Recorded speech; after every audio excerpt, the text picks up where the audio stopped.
The South Carolina Legislative Black Caucus held a news conference today to address the recent killing of George Floyd and the protests sparked in our own state afterwards. 7 News reporter Scotty K was there for the news conference, and she has the details. Diane, members of the state's Legislative Black Caucus met here in front of the governor's office today demanding change after George Floyd's death. They came to denounce violence and advocate for justice, with accountability being their main focus.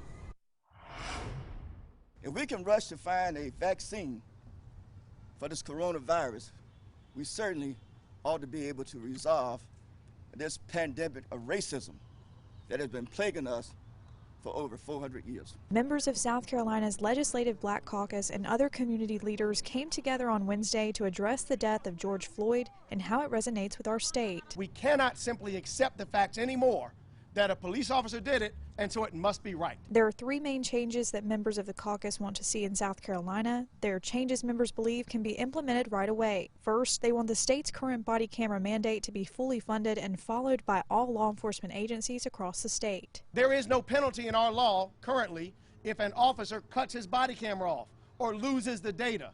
We need to fix that, and we need to fix that now. Second, they want a hate crime bill to be passed and signed into law as soon as possible. Those who insult, intimidate, or threaten a person because of race, religion, color, sex, age, national origin, sexual orientation, or homelessness must be held accountable. And third, they want to review police training guidelines and use of force standards. They believe that psychological testing should be required for all officers to ensure that the rights of all citizens are protected. We must hold bad police officers accountable and ensure that a police officer fired for misconduct simply cannot become a police officer in another town down the road. And speaking of use of force practices, those gathered have problems with how some officers have been handling the protests we've been seeing recently. What are the guidelines for any mayor to decide that we're going to have a curfew, and at that moment the police get to shoot tear gas or shoot rubber bullets or beanbags or whatever it is they're shooting? Members of the caucus said they're proud of the peaceful protests taking place across the state,